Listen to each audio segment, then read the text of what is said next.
Hello, my name is Mark Hatfield. I played pro football for 5 years and retired because of a concussion, I think.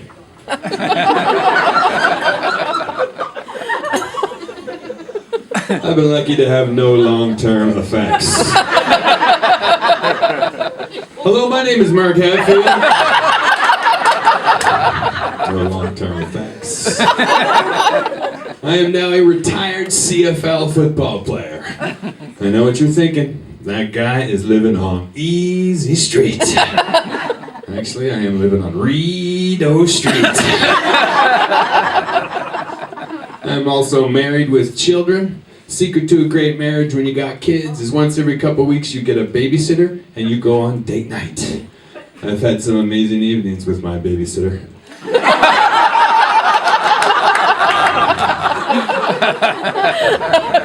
Babysitter hates that joke. Says it's not fair to him.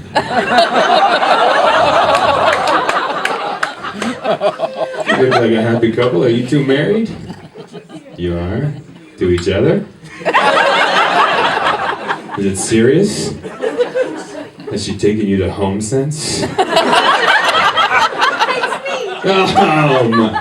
Dude, I went to HomeSense today with my wife. I walked in there, the dudes all have that 1,000-meter stare. My wife says, "Do you want this in periwinkle or teal?" I said, "I gotta go to the bathroom." I go in the bathroom, full of dudes hiding. I think I saw your wife in there. They're all looking in the mirror, crying. Phil Collins is playing. The one that seemed to be the leader turned to me and said, "Get out while you can, or go with the periwinkle." Actually, my wife and I have a very beautiful story. We met in Fiji. On Kijiji. It's not so beautiful. My wife and I wanted to go camping last weekend, but all we could find was a 2-man tent. So I took her brother. Sex was awkward. But from behind, they look very similar. My wife and I just finished watching the 10-part miniseries about Marco Polo. So many historical inaccuracies. Not once do they mention kids in a pool.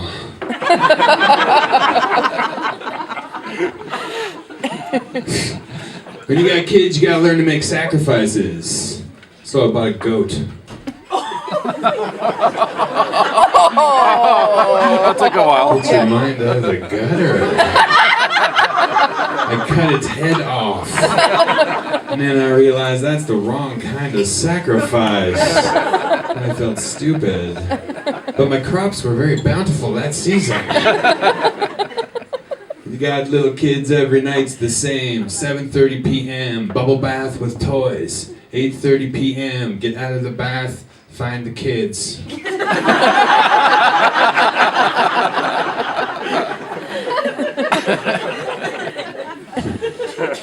Well, big news, just found out this afternoon, my wife is expecting. Be home at 9:30. Not gonna happen.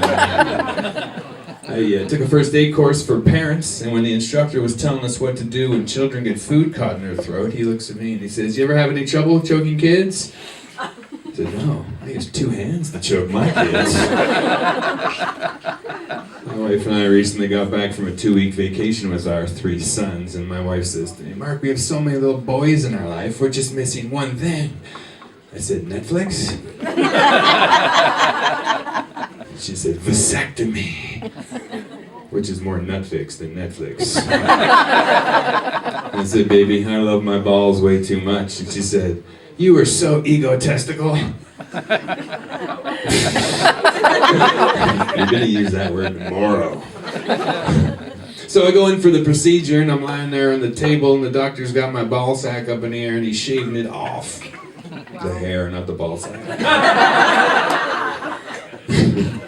I start to think about my kids, and I start to get second thoughts. I don't remember my first thoughts, but my second thoughts were, I should have done this 20 years ago.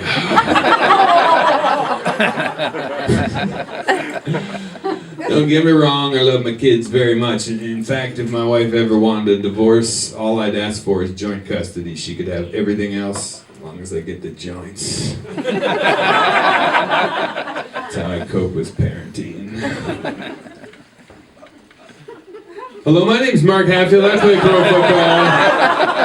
No long-term effects. I played 3 seasons with the BC Lions. That's right. Yeah, thank you. Wow. After my first game, my mom came running up to me and said, "Mark, great game. Which team were you on?" I explained it to her and she didn't miss a game. In my 3rd season, we made it to the Western Final. I got to the stadium a few hours before kickoff and I ran into my mom and she'd painted the number 48 on both cheeks. And I said, "Mom, pull up your pants." That's disgusting. And she said, "I'm so proud of you. I just want everyone to know that you're my son." And I thought, that's beautiful. But I'm number 66. For 3 years, she was watching the wrong guy. For 3 years, she was watching a little black guy. That's very humbling.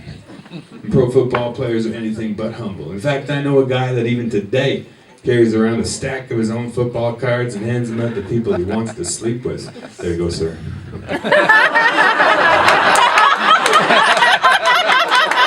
Don't think you're not getting one, senor. We're gonna have to get a big fucking bed. Without memory foam. Nobody wants to remember that. I also played 2 seasons in the NFL, and in 1995 I played with the Dolphins. It cost $80 at SeaWorld.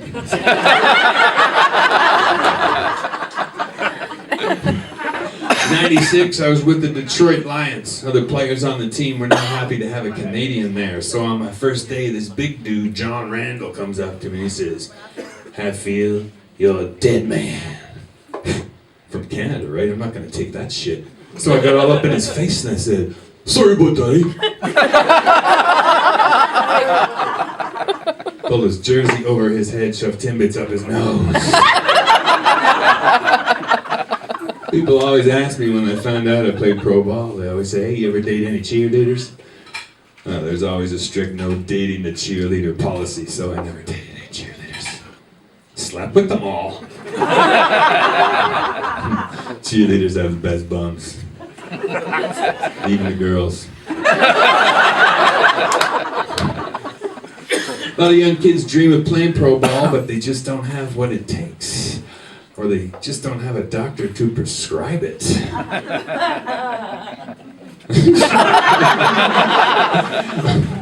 Or a veterinarian. People ask me if I ever took steroids, and I say, "No."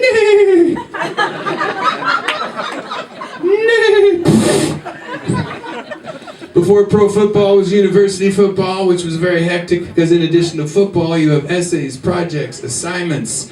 That was a lot of work for my girlfriend. I didn't like going to class, especially French class, because whenever I was late, the teacher would say, "You're a retard."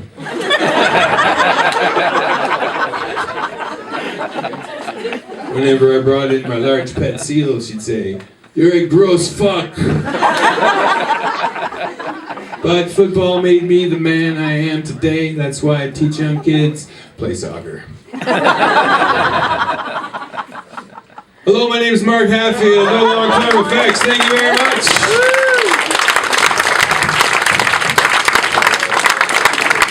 Mark Hatfield, one more time for this guy.